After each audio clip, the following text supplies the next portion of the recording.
देश और दुनिया की तमाम छोटी और बड़ी खबरों के लिए हमारे चैनल को सब्सक्राइब करना न भूलें और बेल का बटन जरूर दबाएं।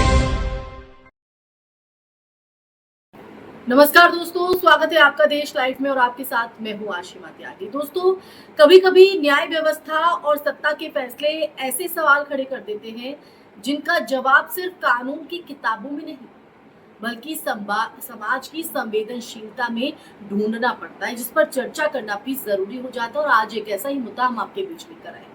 दरअसल मालेगांव विस्फोट 2008 से जुड़ा एक ऐसा ही मामला फिर से चर्चा में, जहां एक आरोपी जो सालों तक आतंकवाद के आरोपों का सामना करता रहा, अब सेना में पदोन्नत होकर ब्रिगेडियर बनने जा रहा है। जी हां, ब्रिगेडियर। तो आज यही सच्चाई हम जानने की कोशिश करेंगे इस चर्चा के माध्यम से। मैं चर्चा में आगे बढ़ूं उससे पहले आप लोगों से अपील, इंसाफ की आवाज को बुलंद करने के लिए और सच्ची पत्रकारिता के लिए हमारा यानी देश लाइव का सहयोग करें। साथ ही डिस्क्रिप्शन में दिए गए लिंक को ओपन कर ज्वाइन बटन दबाकर आप हमसे यानी देश लाइव से सीधा जुड़ सकते हैं। तो दोस्तों, वापस आज की चर्चा पर लौटते हैं और जिसका मैंने जिक्र किया उसका नाम है प्रसाद पुरोहित, जो भारतीय सेना में कर्नल के पद पर थे। उन्हें हाल ही में ब्रिगेडियर पद पर प्रमोशन दिया गया है। ब्रिगेडियर पद, ये वही पुरोहित है जिन पर 2008 के मालेगांव ब्लास्ट में आरडीएक्स सप्लाई करने और एक कथित दक्षिणपंथी संगठन अभिनव भारत से जुड़े होने के आरोप लगे। इस विस्फोट में 6 लोगों की मौत हुई थी और 100 से भी ज्यादा लोगों के घायल होने की जानकारी सामने आई। अब सवाल उठता है, क्या बदला? कैसे एक गंभीर आतंकवादी मामले के आरोपी को सेना में न सिर्फ बने रहने दिया गया बल्कि प्रमोशन भी दे दिया गया? कैसे? ये सवाल जाहिर तौर पर खड़ा होना लाजमी हो जाता है। तो देखिए, असल में इस पूरे घटनाक्रम का कानूनी आधार समझना सबसे पहले जरूरी है। 2017 में राष्ट्रीय जांच एजेंसी यानी कि एनआईए ने पुरोहित को क्लीन चिट दे दी थी।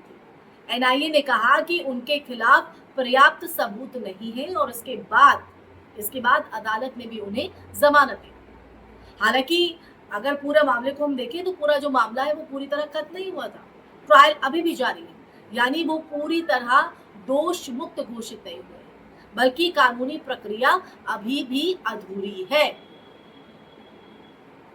और उसके बावजूद इस तरह से पदोन्नत करना, एक प्रतिष्ठित पद पर बैठा देना सवाल खड़े करता है। देखिए, इस बीच सेना ने उनके खिलाफ विभागीय कार्रवाई शुरू की थी और रिटायरमेंट की प्रक्रिया भी आगे बढ़ रही थी। लेकिन सशस्त्र बल न्यायाधिकरण यानी एएफटी ने इस रिटायरमेंट पर रोक लगा दी। एएफटी का कहना था कि जब तक कि पूरा मामला पूरी तरह से खत्म नहीं हो जाता तब तक पुरोहित को सेवा से हटाना उचित नहीं होगा। एएफटी की तरफ से ये जो तथ्य हैं वो यहाँ पर रखे गए, इस बात का हवाला यहाँ पर दिया गया।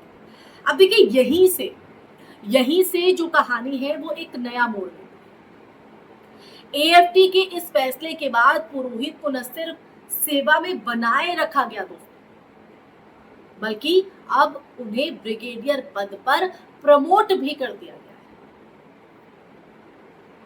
तो इसका मतलब अगर हम देखें तो इसका मतलब ये है कि वो अब कम से कम 2 साल और सेना में सक्रिय सेवा देंगे। लेकिन इस फैसले के कई पहलू हैं और जो गंभीर चर्चा की मांग करते हैं। पहला, कि क्या एक ऐसे व्यक्ति को जिस पर आतंकवाद जैसे गंभीर आरोप लगे और जिसका ट्रायल अभी भी जारी हो, सेना जैसी संवेदनशील संस्था में उच्च पद पर नियुक्त करना सही है? सेना न सिर्फ एक संस्थान है दोस्तों, बल्कि देश की सुरक्षा और नैतिकता का प्रतीक भी है। और ऐसे में ये फैसला सेना की छवि पर क्या असर डालेगा? आप ही बताइए, आपके मन में क्या सवाल है इससे जुड़ा, इसका प्रभाव क्या रहेगा? देखिए, दूसरा यहाँ पर ये कि क्या ये मामला सिर्फ कानूनी प्रक्रिया का पालन है या इसमें संस्थागत पक्षपात की आशंका भी देखी जा सकती है? क्योंकि भारत में अगर हम बात करें तो भारत में कई ऐसे उदाहरण हैं जहां आरोप लगते ही लोगों को नौकरी से निलंबित कर दिया जाता है। चाहे बाद में वो निर्दोष ही क्यों ना साबित हो। अब तीसरा, कि इस फैसले का सामाजिक संदेश क्या है? क्या ये उन पीड़ित परिवारों के साथ न्याय है जिन्होंने इस विस्फोट में अपने प्रियजनों को खोया, या ये एक ऐसा संकेत है कि अगर आप किसी प्रभावशाली संस्था से जुड़े हैं तो आपके लिए नियम अलग हो सकता है? क्या ऐसा हो सकता है? और अगर ऐसा है तो सवाल खड़े होना लाजमी है। अब देखिए, यहाँ पर इन तमाम चीजों के बीच ये भी ध्यान देने वाली बात है कि पुरोहित का नाम उस कथित नेटवर्क से भी जुड़ा हुआ था, उस कथित नेटवर्क से भी जुड़ा था जिसे हिंदू आतंकवाद या सैफरन टेरर के रूप में चर्चा में लाया।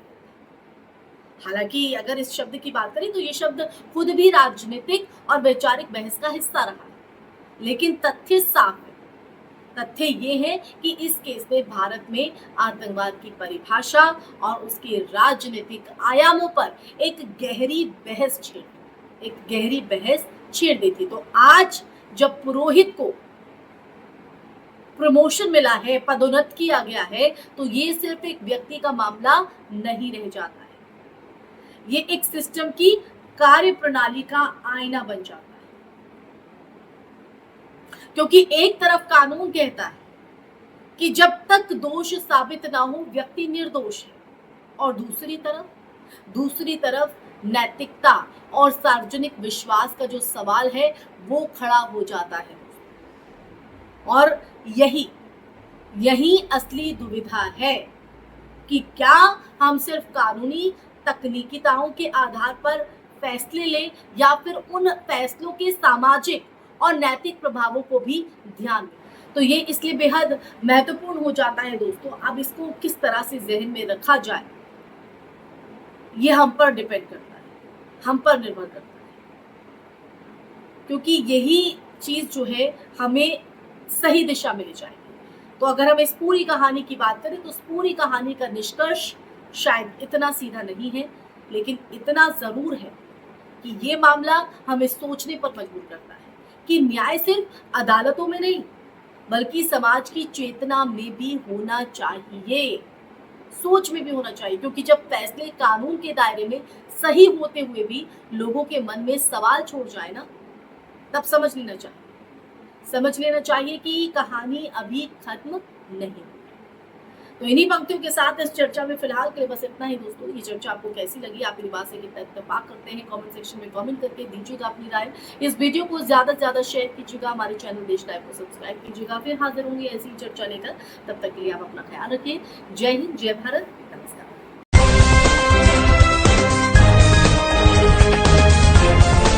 देश और दुनिया की तमाम छोटी और बड़ी खबरों के लिए हमारे चैनल को सब्सक्राइब करना न भूलें और बेल का बटन जरूर दबाएं।